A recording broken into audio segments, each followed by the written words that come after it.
Ineditados. Conversas para além do livro. Um programa da editora UFSM.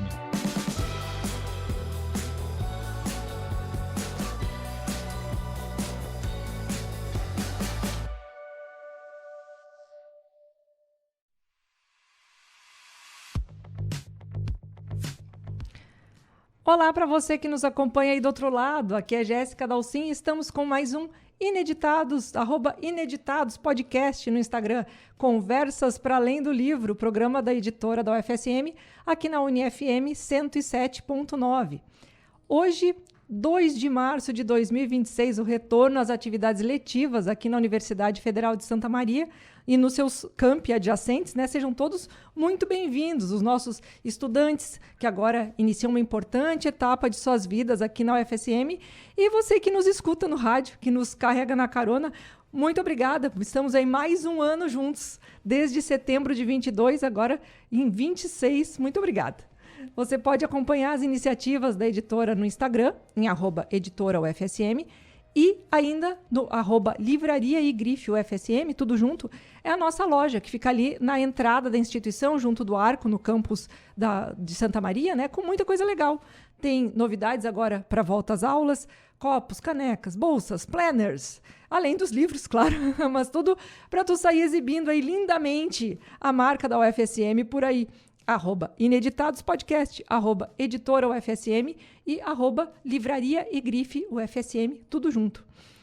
E hoje nós vamos falar sobre um espaço muito legal que tem aqui na UFSM, que é novidade, mas eu penso que tem chance de se tornar mais um daqueles ícones, assim, pela sua arquitetura arrojada, né?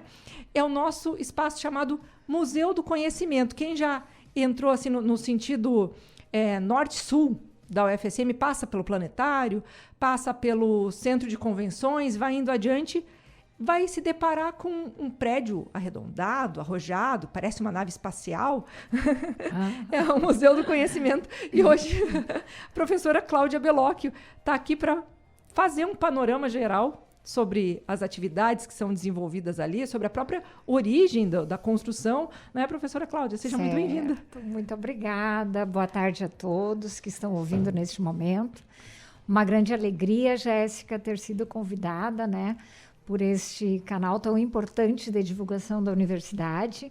Então, é um prazer muito grande estar aqui com vocês nesse momento e poder divulgar um pouco, né, deste projeto, que para nós é um projeto que é muito caro assim, para a Universidade Federal de Santa Maria, que é o Museu do Conhecimento. Pois vamos começar da pequena Cláudia, quando se interessou pela música, pela docência, como é que isso chega na tua vida? Então, eu sou natural de Santiago, né, Rio Grande do Sul, uma cidade que fica a 144 quilômetros aqui de Santa Maria. E uma menina assim minha mãe trabalhava na prefeitura, era tesoureira, né, e foi a primeira mulher tesoureira da Prefeitura Municipal de Santiago. Meu pai funileiro, né, meu pai que dava muita nossa assistência, tanto para mim quanto para minha irmã, né, de acompanhar nos estudos e tudo mais, em função da própria dinâmica de trabalho da mãe e dele, né? Acaba sendo assim muito engraçado até o fato de que eu, pequena, sempre ia no aniversário de umas primas, e nesse aniversário ia também uma professora de piano. E ela ficava olhando a minha mão, né? E daí ela falava, é muito pequena, longos, ainda não pode estudar piano. Aí até o dia que eu tinha 9 anos, né? E daí eu fui no aniversário das meninas, era dia 7 de setembro o aniversário. E ela olhou e disse, agora você pode estudar, tua mão já está apta agora para iniciar. Mas ela falava em tom de brincadeira ou existia uma vontade tua, uma manifestação tua? Eu acho que ela falava assim num tom do ensino tradicional de piano, né, que naquela época era visto daquela forma, tinha que ter tonos, tinha que ter já uma certa maturidade, tinha que saber ler, saber escrever na língua da pessoa, né? E era uma abordagem muito tradicional do ensino de música, que a minha professora, que era filha de um regente uruguaio, tudo, então ela deveria carregar consigo. E era em tom de brincadeira, mas aquela brincadeira foi se tornando uma curiosidade para mim. E uma coisa que, em certa medida, mudou tua vida, né? Porque... Mudou toda a minha vida.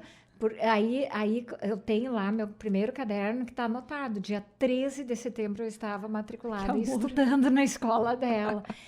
E aí, assim, ó, Santiago é uma cidade bastante pequena, aí eu fui estudando e fui tomando gosto, daí, quando eu estava lá pelo quarto ano de piano, precisava de mais estudos, daí nós não tínhamos ainda, meus pais não tinham como dar um instrumento, né, que o piano é um instrumento que era bastante caro.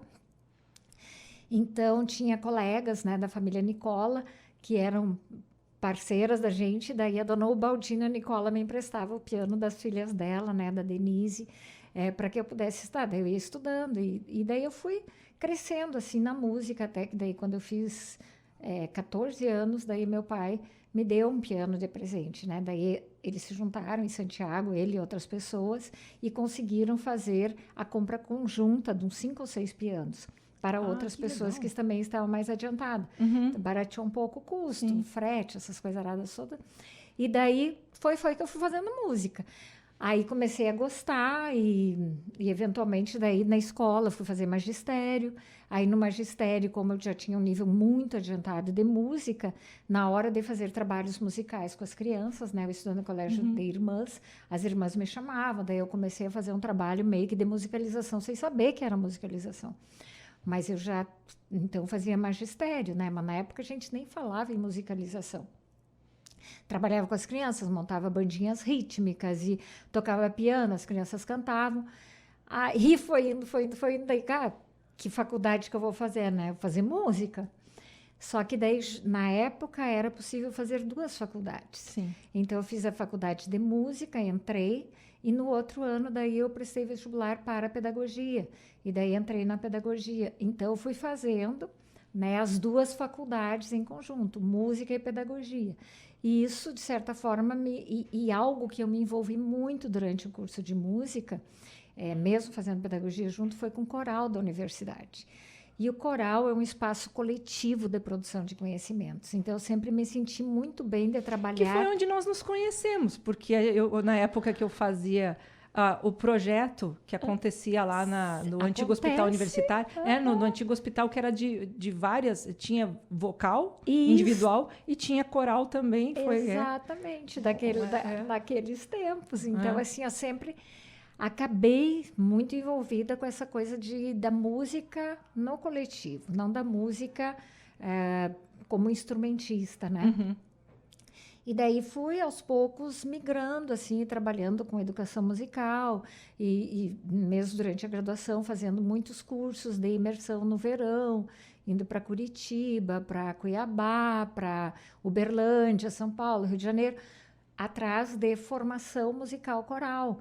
Então, sempre, mas não um coral erudito, assim, era um coral que era um coral bem feito, mas um coral mais numa perspectiva mais inovadora, né? E daí essa perspectiva inovadora era legal da gente ir percebendo, porque trazia muitos elementos que eram os elementos da educação, que a gente trabalhava na pedagogia. Sim, nós fazíamos músicas populares, eram uns arranjos diferenciados, mais ricos. Isso. Né? Mas com músicas que a gente escutava no dia a dia, né? Exatamente. Então, eu acho que a Cláudia da música, ela vem dessas interfaces, daquela Cláudia pequenininha, que iniciou lá em Santiago, depois veio fazendo faculdade de música, se envolveu com coral, se tornou regente do coral da universidade durante um tempo, né? Éramos eu e 3 colegas, que sob a supervisão da regente, professora contratada, no caso, ela nos incentivou demais, né? A professora Zobeida Prestes, para que a gente pudesse reger também e ter essas oportunidades de regência. Tanto que hoje eu também faço isso. Hoje acabei de assinar um edital, né, de bolsa para uma pessoa que venha trabalhar com o grupo vocal Secanta, né, Centro de Educação Canta, que é algo que eu sempre percorro, que é essa ideia do trabalho coletivo e de dar oportunidade aos estudantes que estão na universidade, né, de regerem, acesso da população de vir cantar, mesmo aquelas pessoas que não têm uma formação musical ao longo da vida, mas elas têm o desejo de aprender alguma coisa. Então, isso também já dando uma palhinha, né? Em breve deverá sair, final de semana, por aí, uma chamada pública, né, de inscrições ao grupo Vocal Se Canta. Mas que legal, eu fico já pensando assim, eu embora tenha uma iniciação musical, eu não trabalho diariamente com isso, enfim, é muito no campo do hobby, né? Mas quando o professor Arthur Rinaldi esteve aqui, umas semanas atrás, nós conversávamos que a música, surgiu essa frase, né, que a música é muito ciumenta, né? Porque é exigente, nem sempre as pessoas... ciumenta. E aí... eu fico já pensando, tu, jovem, mesmo que estivesse com todo o gás para fazer 2 faculdades, mas sendo uma das faculdades música, eu imagino o quanto de, entre aspas, facilidade ou predisposição tu já tinha para conseguir levar as 2 juntas. E era uma aptidão estudo, mais do que aptidão, sabe? Muito estudo, muito estudo, assim, de tocar de 6 a 8 horas de piano por dia. E acordar às 6 horas da manhã e antes de pegar o ônibus, você já estuda 1h30. E eu morava no Colégio Centenário, né, que foi a escola que acabou perdendo fogo. E tinham vários pianos, tinham 5 pianos. Então, assim, eu escolhi o piano, né, eu já morava um bom tempo, daí eu podia escolher o piano que menos fosse afetar a vida pública da escola, né, onde eu pudesse ficar um pouco mais isolada. Então, tinha piano na capela, tinha piano na sala de estudos, tinha piano no auditório da escola. Esse, sim, era mais restrito, porque um piano meio a cauda. Mas eu ia fazendo tudo isso. E daí também tem uma história, né, da Cláudia. Daí já não é a Cláudia pequena, menina, mas já é a Cláudia mais adolescente, recém-chegada de Santa Maria. E eu estudava muito piano, muito piano. E um dia, a diretora da escola, a professora Leonina Fortes, ela me chama, mãe da professora Valesca e da professora Valéria, né, da Vânia também. Ela me chama na direção. E eu disse assim, meu Deus do céu, eu tô ferrada, agora eu vou ter que parar de estudar piano, porque acabou as minhas chances. Daí eu fui muito temerosa, né, à frente dela. Eu não a conhecia, assim, só de vista. E ela me olhou e disse assim, Cláudia, eu quero que tu monte um coral de crianças aqui na escola. E eu disse, sim, mas eu não sei montar coral de crianças, porque a minha vida inteira eu só tenho trabalhado com coral de adultos, eu não sei. Não, mas tu estuda pedagogia, tu faz faculdade de música, eu já me informei, sei que tu pode fazer esse trabalho. E eu disse assim, mas eu não vou conseguir, eu agradeço demais, eu não quero. E ela olhou para mim assim, sabe quando uma pessoa acredita em ti? E como gestora, ela me olhou e me disse assim, Cláudia, tu tens 1 ano para me mostrar que tu tem essa capacidade. E nesse ano eu tenho certeza que tu vai conseguir agregar um coral da escola. Ela já estava vendo algo que nem tu via ainda. Nem eu via. Esse coral, ele fez tanto sucesso, mas tanto sucesso. Claro que o coral sempre vai se renovando. E era um coral infantil, que se transformou em infanto-juvenil. E tinham crianças que, desde o princípio, de repente, ficaram lá até 14, 15 anos, né? Mas ele fez tanto sucesso a ponto da gente cantar na igreja metodista e terem irmãs. Mas o que fazem as irmãs na missa, né? No culto metodista, porque o centenário era metodista.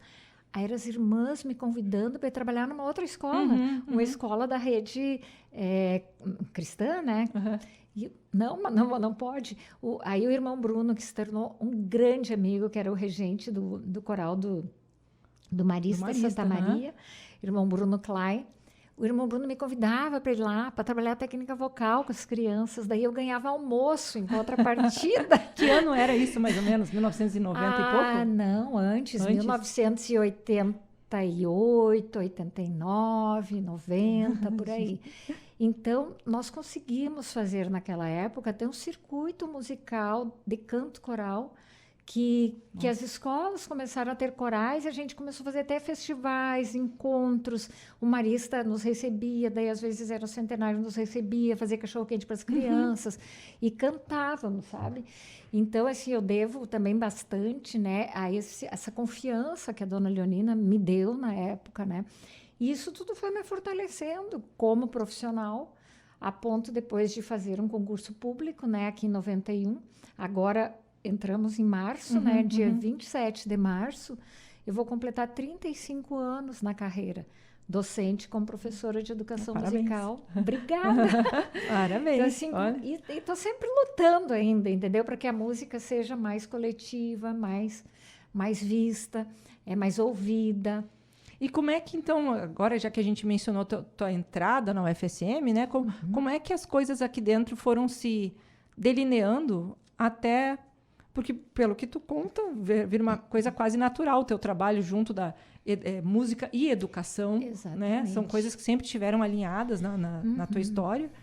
E culminando, então, na organização, envio de projeto do Museu do Conhecimento. Isso. Como é que isso se alinhava? Então, aí tem outra história, né? Daí a gente da história. entra na universidade, entra como professora de graduação. Aí eu fiz meu mestrado pesquiso sobre canto coral, pesquisei justamente junto às crianças que eu trabalhava. E também tem muitas histórias, né? Eu acho que desse trabalho de mestrado com canto coral, uma das frases mais lindas que eu ouvi de uma criança que à época tinha 9 anos foi o fato de que eu perguntei para ele: o que é o coral na tua vida? E ele me olhou assim, ficou que ele era loirinho, com os olhos azuis, e ele me olhou e disse assim: o que é o coral na minha vida?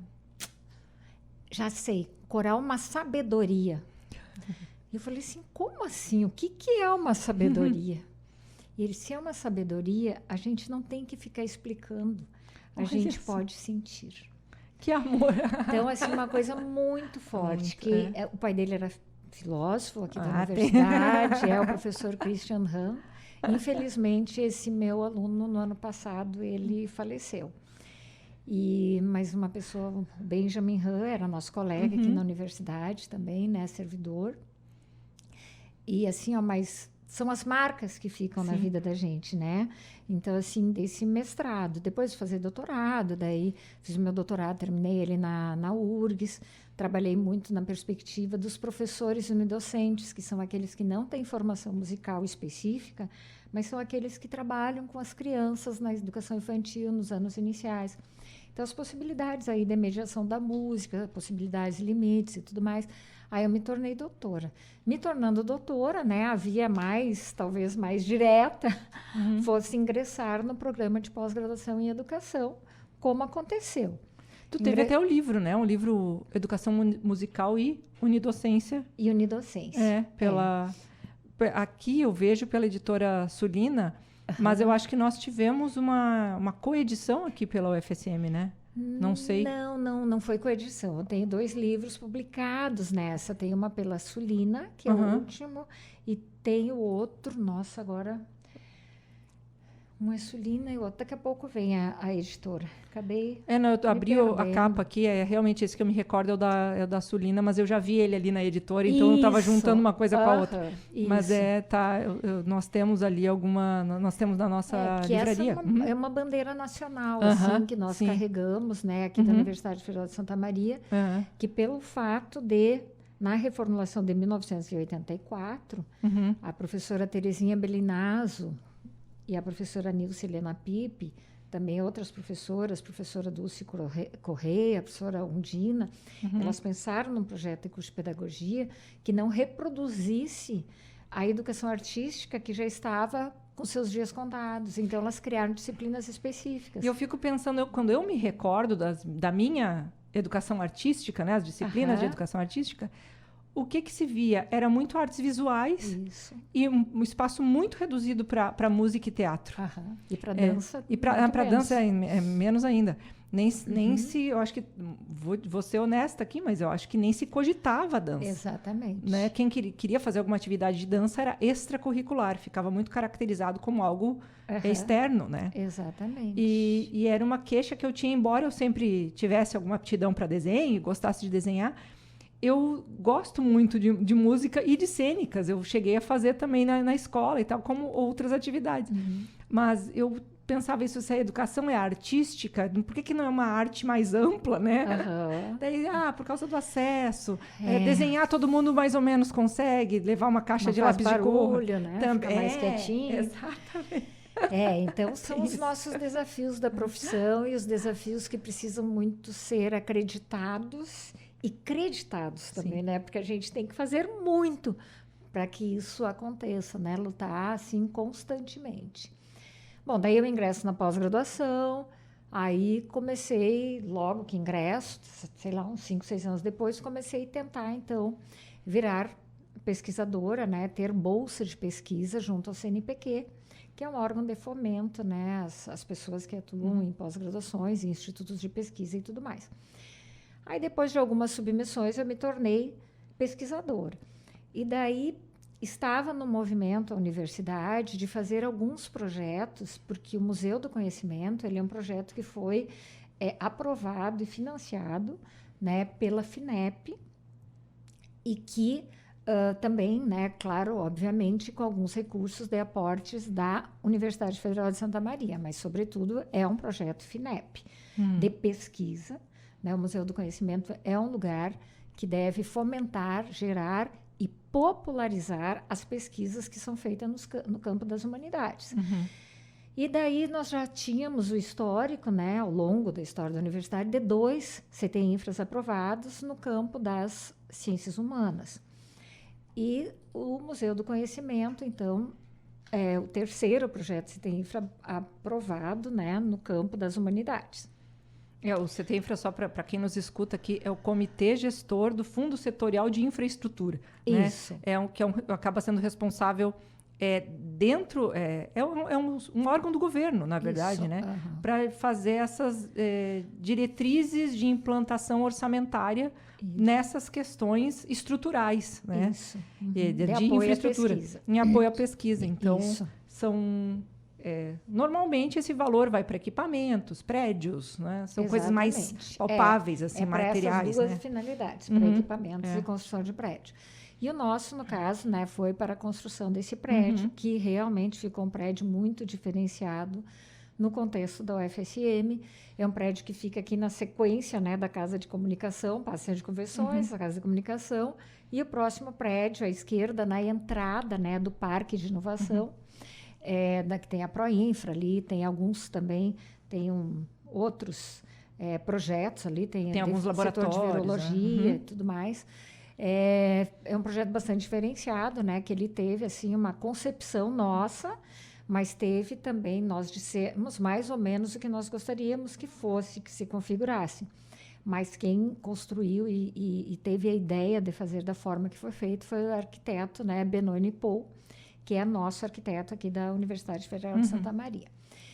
Então, nesse processo todo, não era só eu, né? O Museu do Conhecimento, ele não é um projeto fechado numa pessoa, né? Eu coordenei o projeto naquele momento e continua hoje um pouco à frente desse processo, né? Por uma responsabilidade até de implantação das propostas e tudo mais, do que nós quisemos, mas ele é um projeto que ele tem 5 pesquisadores do Centro de Educação, 3 pesquisadores do Centro de Artes e Letras e 2 pesquisadoras do Centro de Ciências Sociais e Humanas. Então, todo o projeto CT-INFRA, ele é assinado por 10 pesquisadores. E nós éramos pesquisadores, então, das áreas das humanidades, da educação, das letras e da comunicação. Aí nós fizemos esse projeto, principalmente tendo como ideia principal a ideia de produção de pesquisa no campo das humanidades, pesquisas que nós estamos sempre construindo, e principalmente na divulgação científica dessas pesquisas para um público que nós temos em mente que são pessoas da educação básica, da educação infantil ao ensino médio. E pessoas da educação básica envolvem estudantes, servidores, docentes. Envolve um conjunto de pessoas que fazem educação básica. Então, o Museu do Conhecimento, ele foi pensado no sentido de que essa produção científica que é feita no contexto da universidade, que ela pudesse diminuir, né, os gargalos que se tem entre aquilo que é produzido cientificamente até a sua chegada para a população. E que população é essa? Nós pensamos a população da educação básica. Então, como é que a gente transforma uma pesquisa em um conhecimento para a educação básica? E, nesse sentido, a gente já vem fazendo algumas experiências, já temos alguns recursos que estão nos permitindo realizar isto, porque o prédio, assim, ele é composto por 6 ambientes de pesquisa que ficam no andar superior. E desses ambientes de pesquisa é um ambiente de pesquisa em música, educação musical, aí tem outro ambiente de pesquisa que é em formação de professores, formação docente, tem outro ambiente de pesquisa que é de popularização da ciência, outro ambiente de pesquisa que é de patrimônio, outro ambiente de pesquisa que é de tecnologias sociais e de informação, e outro ambiente de pesquisa que lida mais com a questão cultural e filosófica, que todos esses ambientes são vinculados às naturezas formativas e de produção científica dos seus proponentes. Pois como nós falávamos antes da arquitetura arrojada, né? Mas é uma proposta arrojada como um todo, né? Como um todo. Como um todo. Não é pouca coisa, não é pequena. E é algo que nós estamos nos dedicando muito em construir, né? Muito em pensar, e não em pensar de forma individual, mas principalmente pensar formas coletivas, né, de construirmos aquele espaço que nos é tão bacana. Assim, pensando nisso, até uma das atividades que a gente tem realizado são o Sextou com Café no Museu. Né? E esse Sextou no Café com o Museu são atividades públicas que acontecem sextas-feiras, né? Mas a gente está fazendo eles 2 vezes no semestre. Né, o primeiro, agora desse ano, já está projetado para o dia 27 de março. Depois a gente conversar um pouco sobre o tema que vai ser esse Sextou com Café no Museu. E depois a gente tem outros sextous. E nesse momento, então, a gente reúne os coletivos dos pesquisadores com seus grupos de pesquisa para que a gente possa pensar e também promover coletivamente esses encontros com a população. Né? Então, o que a gente pode fazer, o que o ambiente de música pode fazer para fomentar essa vinda da educação básica até a universidade? O que o ambiente lá de tecnologias pode fazer para trazer essa comunidade aqui? Então, a gente vai indo. Aí, o que nós temos atualmente? Nós temos um conjunto, né, de totens que foram conseguidos, né, também por esse grupo de pesquisa, por alguns desses pesquisadores, através de um programa do Proequipamentos, coordenado lá pela geografia, mas que daí, quando vieram, né, os totens, o professor Adriano também, eles foram, né, colocados no museu, e atualmente a gente está alimentando toda essa tecnologia, que daí não é só uma vinculação com o conhecimento de forma analógica, mas também já é algo que leva a pessoa a interagir de outra forma. Então, jogos digitais que são feitos, já fizemos experiências de trazer crianças e estudantes de 9º ano, e daí eles jogaram nas mesas, depois eles tiveram a oportunidade do mesmo jogo de mesa, fazer o jogo de forma eletrônica e depois conversar.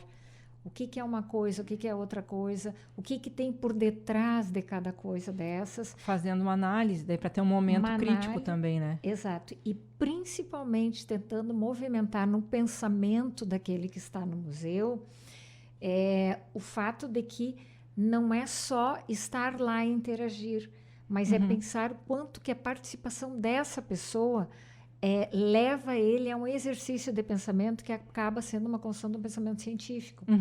Porque é transformador um ambiente multidisciplinar, assim, né? Transdisciplinar, é uma palavra que seguido aparece aqui, ainda bem. Né? É muito interessante quando um estudante, e não só para quem está vindo de um ensino fundamental, mas até dentro da própria instituição, né? Oportunizar que tenha esse transicionamento de saber, Exato. porque a pessoa está ali num espaço de experiência. Exatamente. Né? Então, vivenciar essa outra forma de pensar e ver como que isso lhe afeta para outras formas de construir o seu conhecimento. Perfeito, né? Perfeito. E daí, assim, eu falei um pouco do andar de cima, né? E daí fala um pouco agora no andar de baixo. Daí, no andar de baixo, a gente tem uma sala que é para ser organizada como uma sala de cinema, né? Uma sala de pesquisa também de cinema. Hoje a gente sabe que Santa Maria, né? No ano passado, ganhou um prêmio de um longa que foi produzido em uma escola, né? Por um grupo de pessoas. Então, esse cinema, que também é um cinema pesquisa, que se faz, né, para chegar mais próximo de uma linguagem, que é uma linguagem visual, sonora, fílmica. E de uma potencialidade imensa, porque hoje em dia todo mundo com o celular na mão, aquela história, né? Não precisa assim de uma câmera na mão, mas tá todo mundo com a câmera na mão. Nossa, perfeito. Exatamente.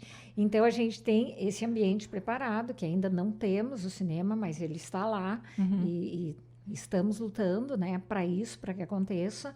O nosso segundo sextou, inclusive, será com a presença, que será no dia 22 de maio, que será com a presença de uma pessoa que, em Porto Alegre, na URGS, ela é responsável pelo cinema. E a gente quer colocar a universidade também no lançamento dos circuitos de cinema nacional. Mas enquanto a gente não tiver instalado isso, então não se consegue, né? Então é algo que vem a somar, né? Algo que vem a somar com todo esse movimento que se tem, e também esse cinema mais voltado para a educação básica, para as discussões da educação básica e tudo mais. Bom, isso é uma coisa. Depois nós temos 2 outras salas que hoje funcionam como uma funciona como uma sala de apoio, né, administrativo e de reuniões ao museu. E temos 2 espaços museológicos que são espaços muito grandes.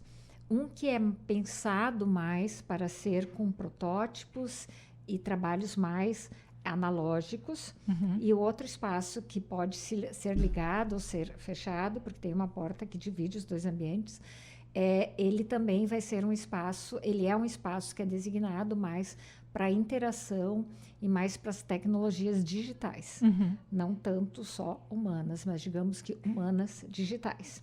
E depois disso ainda a gente conta com um átrio, né, que é um espaço como se fosse uma arena, com arquibancadas, fechadas e tudo mais. E esse espaço, que é o nosso átrio, ele é o local onde, depois das visitações, a gente leva a população, então, para pensar o que elas viram, o que elas sugerem, o que elas pensam que foi aquilo lá. E daí as pessoas que são responsáveis por aquilo que está exposto, as pessoas ficam ali para debater com elas. Então, para nós, né, nós estamos tomando isso como essa ideia de uma popularização da ciência, como uma circulação dos conhecimentos produzidos e, principalmente, com um forte viés de trazer a universidade para a educação básica, através da vinda da educação básica em um espaço que é um espaço diferenciado. Não, de diálogo por excelência, assim, de diálogo por excelência. Muito legal. Pois é, o Museu do Conhecimento, ele foi inaugurado ano passado. Sim, né? Uma estrutura... realidade, a gente nem chama de inauguração, a gente chamou de uma cerimônia de entrega de chaves. Ok, tá certo. Né? Porque a gente ainda, assim, acho que é inauguração, né? A gente quer uma coisa bem grandiosa, talvez com muito mais coisas ainda, e é para isso que toda a nossa equipe tem trabalhado, né? E se dedicado muito. Mas abrimos as portas dia 24 de outubro. Pois é, uma super recente, né? Super recente. Se a gente for pensar, e claro, ainda precisando aí de alguma estrutura, né, como a do cinema. Então, dentro dessa perspectiva, né, agora 2026, esse ano, ele inicia, então, com possibilidades de atividades. Né? O que é que tem... Te faço a pergunta porque a gente vinha conversando de algumas coisas que já estão sendo pensadas, né? E daí eu já te pergunto, tem possibilidade de parcerias, porque às vezes alguém pode nos escutar e pensar nisso, nas possibilidades, que são muitas as possibilidades que o espaço oferece, né? Certo. Então, assim, ó, eu convido, né, a quem está nos ouvindo a nos apoiar, a divulgar, a nos seguir lá na rede social, no Instagram, Museu do Conhecimento UFSM, que é bem importante que vocês nos sigam, e ali a gente vai colocando algumas coisas, divulgando os trabalhos. Mas a gente também tem todo um trabalho de agendamento de atividades externas que queiram acontecer no Museu do Conhecimento. E para isso nós temos um site, né, que também é Museu do Conhecimento, @UFSM, e ali nós temos os nossos protocolos de agendamento. Então, as pessoas podem solicitar para fazer atividades diversas lá dentro, né? Essas atividades diversas, é claro que a gente apoia naquilo que nós podemos, mas nada impede que as pessoas levem as suas coisas lá para dentro e proponham fazer algum tipo de atividade, né? Nós já tivemos, por exemplo, ano passado a gente teve um encontro bem bacana com o pessoal já aposentado, que foi promovido pela Proplan. Então, foi a Proplan, passaram o dia inteiro lá, teve atividade, desde atividades de palestras, como atividades de mobilidade física, como apresentações musicais. Então, a Proplan organizou, reservou tudo, e a Proplan foi para lá para desenvolver o seu trabalho. Depois, também, no ano passado, nós tivemos a Jaimirim, que foi, assim, um sucesso estrondoso, sabe? Mais de 700 pessoas passaram durante o dia no museu, entre o turno da manhã e da tarde, com crianças, com maquete, eles carregando as maquetes, instalando, fazendo apresentação de trabalho científico. Foi uma coisa, assim, maravilhosa. A JAI, que é a nossa jornada acadêmica integrada, né? Eu acho que foi o primeiro ano que foi focado, que teve um espaço focado para ensino...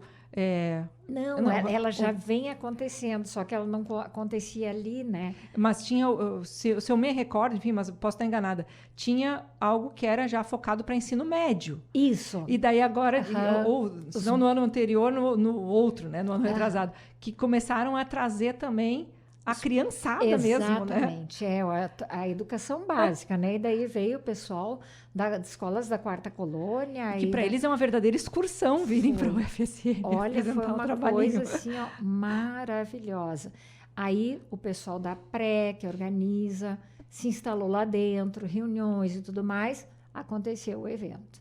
Depois nós tivemos também muitas reuniões, muito trabalho do PIB de música que foi feito, né, muita formação que foi feita ali dentro, com convidados externos.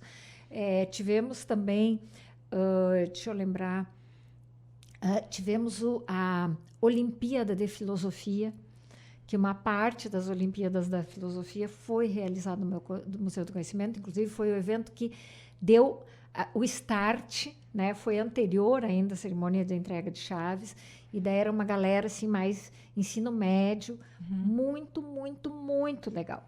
Então, aos poucos, né, a gente vai mostrando a potência que o espaço tem para agregar esse tipo de população. E ainda, aí que está o legal, nós tivemos no mês de dezembro um trabalho com bebês, né, que foi um trabalho de educação musical para bebês, coordenado pela professora Aruna Noel Correia, e daí foi feito, nossa, também foi outra coisa. Então, assim, ó, eu acho que é muita honra e alegria, né, coordenar um trabalho desses, quando você vê que você já trouxe bebês, Jaimirim, que pegou as crianças ali de 6 até 12 anos, depois tivemos visitações de crianças de escola e ainda as Olimpíadas de Filosofia. Então, muitas coisas. E trabalho com os idosos, quer dizer, para todas as faixas etárias. Para todas as faixas etárias. Os aposentados, né? Mas a gente organizando, assim, a gente vai, né? Então, hoje nós somos uma estrutura, né? Nós temos o nosso, como eu já falei, nós somos Centro de Educação, Centro de Artes e Letras e Centro de Ciências Sociais e Humanas. O nosso estatuto ele foi aprovado pelo Centro de Educação, mas nós somos centros parceiros. Então, a gente tem que trabalhar, se ele é multiusuário, ele precisa trabalhar nessas dimensões, dessas interfaces, né? Não existe um dono, né? Nós somos um coletivo que estamos tentando construir um trabalho diferenciado, assim, com o apoio da reitoria, com o apoio de algumas pró-reitorias, e estamos super dedicados. Não, eu imagino que a própria gestão seja dinâmica. Sim. Né? Uma vez que para todas essas áreas serem contempladas com sucesso e com qualidade, enfim, tem que haver pelo menos aí um profissional de cada uma delas. Ou aproximado, né, de cada uma delas. Sim. Como é que hoje em dia isso é feito, né? Nós conversávamos antes que tem os bolsistas, como é que... Isso, nós temos, então... Que é o acesso também. Nós também estamos vinculados, né, à Divisão de Museus da Universidade Federal de Santa Maria, que é um braço, né? É um braço, né, da Coordenadoria de Arte e Cultura da Universidade. E hoje está à frente, né, a professora Raquel Guerra, anteriormente a professora Vera Viana. Então, nós compusemos esse espaço da rede de museus e conseguimos, né, então, 2 bolsistas, né, via rede de museus e tudo, que são os nossos braços direitos, esquerdos, pernas, porque são pessoas muito proativas, né, que têm trabalhado conosco, assim, não só no sentido de atendimento, mas também de organização, de divulgação, de produção de material para as redes. Enfim, então tem a presença da Bianca e da Lisiane, que são as nossas bolsistas, tem sido extremamente importantes para nós, né? Então, elas nos ajudam muito, né, porque a gente não só coordena um projeto, né? Nós também somos professores, pesquisadores, né? A gente tem que dar conta de toda essa dinâmica, né? Que é a dinâmica de um docente do ensino superior. E dentro dessa, do que falávamos ali, a gente pode pensar em termos de atividades já pensadas para acontecer lá? Sim, podemos pensar sim. As nossas atividades pensadas, né? Nós ainda não temos um conjunto assim tão expressivo de atividades. Hoje nós estamos iniciando letivamente o nosso ano, mas a gente tem assim a continuidade agora dos nossos sextous, né? Com Café no Museu. Mas nós também, além disso, nós temos um grande projeto que nós, o ano passado, estudamos também como grupo, e chegamos a um tema denominador, que é o tema que deverá gerir, né, o trabalho de pesquisa e de envolvimento dos ambientes de pesquisa. Eu imagino que vai acontecer uma consolidação, afinal de contas, né? Isso. E o tema que a gente chegou é a presença das mulheres nas humanidades, né? Então, a gente quer, assim, dar visibilidade às mulheres, né, da nossa instituição, as mulheres do mundo, as mulheres estudantes, as mulheres que estão aí lutando por tantas causas, por tantas coisas, e que às vezes ainda não tem esse espaço tanto dessa visibilidade. Então, a ideia é que se pesquise as mulheres na música, por exemplo. Isso tanto do ponto de vista da pesquisa, mas que essa pesquisa também ela possa se transformar num produto para o museu, né? Então, um produto da música podem ser, sim, pequenos recitais musicais que serão feitos ao longo do ano, né? Que já estão sendo organizados. Serão 3 recitais musicais que vão ter, majoritariamente feito por mulheres, e daí se terá todo um contexto de discussão, até mulheres compositoras, né? Tem gente da música e tecnologia que já está preparando todo um trabalho composicional para fazer o lançamento ali, para falar sobre isso, né? Que também nós aqui na universidade, agora não sei, mas até 2 anos atrás, 3, foi a primeira mulher que foi formada no curso de música e tecnologia, né? Então, a gente quer trazer esse universo das mulheres nas diferentes perspectivas e trazê-lo não só como pesquisa, mas também trazê-lo como coisas que as mulheres fazem.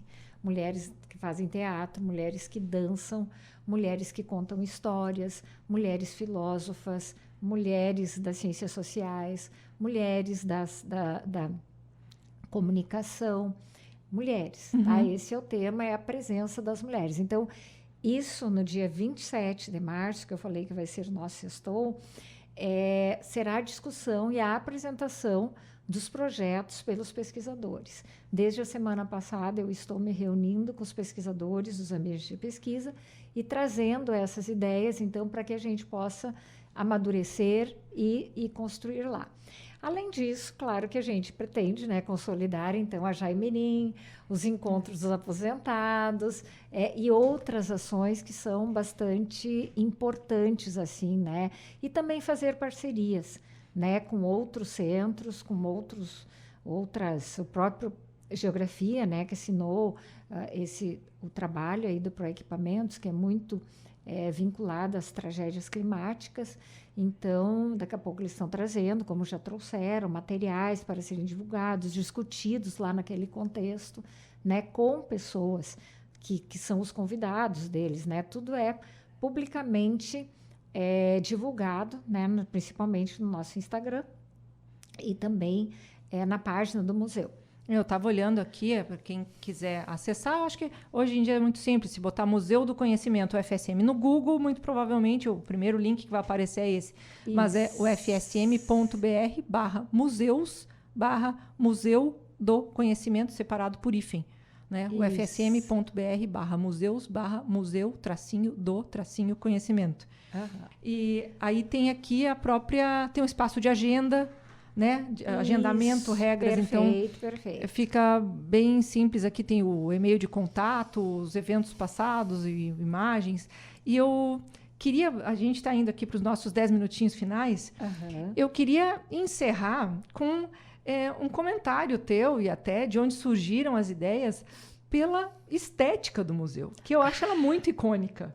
E o que eu não quero me atravessar aqui, mas só para minha impressão, eu falar agora que ela não é maculada pela tua explicação, né? E quando a gente está falando aqui de diálogo e conhecimento e saber, como ele tem um lado bem arredondado e outro lado mais, parece que ele tem quase que uma divisória no meio, um corte. É o da transformação. Parece que aquele corte é um portal, passou ali por dentro e virou uma coisa diferente. Olha que lindo, né? Que tu tá falando, Jéssica. Então, eu vejo muito isso dessa conversa, nossa, aqui na estética do museu. Assim, ó, muito legal. E tu sabe que nós temos também um projeto arquitetônico de interior. E daí o pessoal da arquitetura, né, coordenados pela professora Luciene, pela professora Leonora Romano, eles fizeram, e o que foi nos entregue, tu falaste do corte, eu achei muito interessante essa coisa da transformação. E eles pegaram uma parte dos arredondados, que eles são mais ou menos ao contrário, e daí eles utilizaram a ideia do símbolo do infinito. Sim, né? Como essa infinitude das possibilidades de produzirmos ciência. Né? E daí eles fizeram um projeto de interior, assim, muito pensando nisso, né? Então, é muito legal. A ideia mesmo, assim, eu até gostaria de dizer aqui, né, o nome das pessoas que assinaram esse projeto lá no ano de 2011, né? Então, ele é um projeto que demorou muito a ser edificado. Complexo? Ele é muito complexo, e depois teve algumas questões de verba que não vinham, e tudo de recepção da verba, e, enfim. O prédio basicamente foi construído durante o período da pandemia, né? Ainda demorou alguns momentos.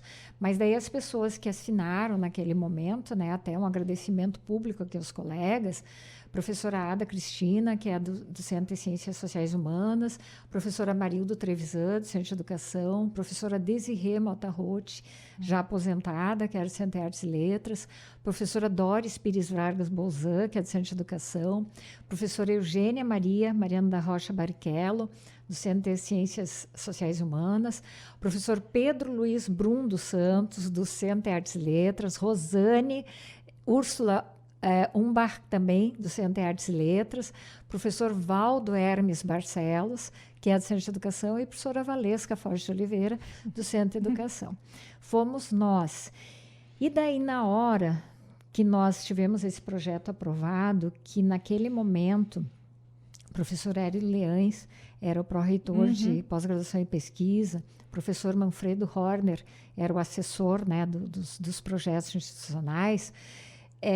Isso falou, foi o único projeto que a UFSM aprovou com total do recurso. Veio total que a gente pediu do recurso, porque a universidade encaminha um único projeto. Mas o que veio total veio para o Museu do Conhecimento, né? Porque realmente foi muito bem avaliado. E daí, quando nós precisamos, então, fazer, porque a gente aprovava o projeto, depois fazia o projeto arquitetônico do prédio. Daí nós nos reunimos, né, algumas vezes com o engenheiro. Quem iniciou toda a tratativa, primeiro foi o engenheiro Alessandro, e depois Diesel, e depois daí teve uma troca, né, no processo, e o Benoine assumiu. Então, a ideia toda era da gente ter um espaço para fazer a circulação do conhecimento, e queríamos que tivesse esse átrio, que fosse algo que nos permitisse uma coisa mais próxima, né, do público, de sentar no chão, de conversar e tudo mais, sentar nas arquibancadas, e ele que configurou isso, né? Então, muito legal, assim, toda a proposição. Vocês trouxeram o que seriam as necessidades desse espaço Isso, e ele exatamente. contemplou arquitetonicamente. Exatamente. E daí o museu ficou pipocando, assim, na universidade, onde é que ele ia se situar até chegar àquele contexto. E se ainda tiver um tempinho, né, eu espero que eu não esqueça aqui que eu estou falando de memória, mas eu gostaria de agradecer hoje, né, aos colegas, né, que estão compondo e efetivamente trabalhando muito junto comigo nesse projeto, né, inicialmente ao comitê gestor, que neste momento está composto pela professora Valesca, pela professora Elisete Tomazetti, pela professora Graciela Runges, acho que é assim, pela professora Suzana Reis, e por mim, né? Então, nós que estamos, assim, na realidade não faço parte do comitê gestor, mas eu tenho sido chamada, né, para as reuniões do comitê gestor, e a gente tem trabalhado muito em conjunto nessas proposições. E, além disso, hoje, muitas outras pessoas estão agregadas, né, aos laboratórios, como, por exemplo, a professora Luciane Garbosa, a professora Aruna Noal Correia, a professora Kelly Verli, professora Tânia Miorando, professora Ana Carla Pauekzuki, professor Luiz Caldeira. Eu já entrei aqui na equipe, vamos ver aqui daí. Professora, bom, a Marildo já tinha sido, acho, falado, professor Flavi. Professor Flavi, professora Maria Medianeira. Luiz Caldeira. Isso, Luiz Caldeira. Professora Carlise Rudnick. Isso. Lisandro Calegari. A Carlise agora não está mais na universidade.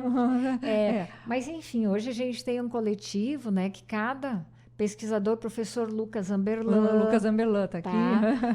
Daí o professor Lisandro, tá? O professor Lisandro, que é do Politécnico também. Aruna Correia, Kelly Werley. Isso, que são da música lá. Professora Viviane Mello, que é professora da acústica, e a professora Viviane Mello tem feito um trabalho muito grande conosco também em relação a alguns problemas acústicos, né, que a gente enfrenta no espaço, que é um espaço grande. Eu imagino que também, dependendo das demandas, algumas pessoas precisam se retirar por N motivos, outras entram, né? Exatamente.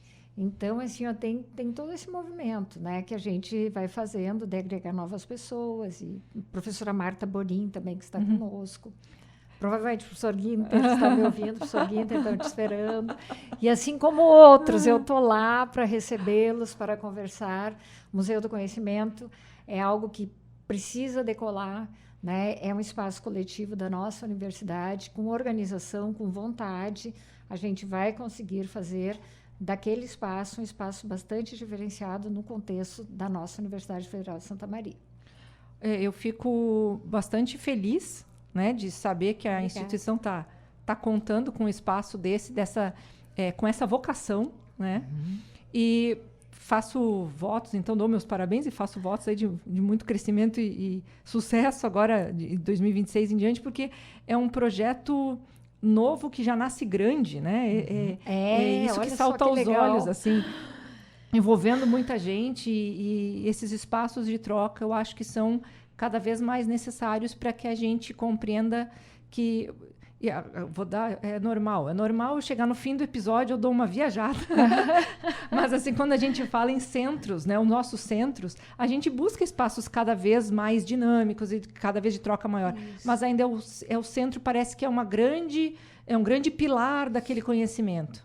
E ali são as coisas das artes. E no outro são as coisas da saúde. E no outro são as coisas das agrárias. Né? Então, parece que ainda falta assim, um lugar em que aconteçam todas as coisas. Exato. Né? Talvez, eu acho que o Museu do Conhecimento nasce com essa vocação. Vou levar essa ideia comigo, hein? Né? Vou colocar para os colegas. O espaço é de quem? Não é de quem quiser, né? É isso aí, exatamente. Vamos Mas, lá. Ana Cláudia, muito obrigada. Muito obrigada. Obrigada também pela oportunidade, né, de estar aqui divulgando. Né? Esperamos que as pessoas que tiverem interesse, prédio 62C, já explicamos, é um prédio que tem, então, um azul com verde, né, na frente, e é bastante espelhado, então ele é fácil de ser achado. Muito obrigada por essa conversa tão animada, né? Obrigada. E eu acho que cheia de expectativas, assim. Eu acho que para um início de semestre letivo é o tom que a gente quer, né? Que acompanhe Vamos lá. O semestre inteiro. Bora lá, né? Muito obrigada. Em 31 de dezembro a gente vai dizer, bora, cheguei. E para você que nos acompanha aí do outro lado, novamente, nos acompanhe nas nossas redes sociais, @editora_UFSM, @livraria e grife UFSM, @ineditados podcast e agora também o @Museu do Conhecimento UFSM. Isso aí. E fique de olho nas nossas iniciativas agora de início de semestre letivo. Temos muitas promoções, temos lançamentos de livros e, eventualmente, agora temos início de semestre algumas bolsas, né? Então é sempre interessante ficar de olho no @editora UFSM, porque também surgem oportunidades. Você que quer conhecer melhor a nossa editora, a nossa livraria, quer conhecer, é só chegar lá e visitar. A gente está sempre ao dispor para receber e, eventualmente, se quiser, então, integrar como bolsista, nós também temos oportunidades agora no início do semestre. Então, muito bem-vindos. Um ótimo semestre letivo para todos nós. Um grande abraço e até semana que vem. Ineditados. Conversas para além do livro. Um programa da editora UFSM.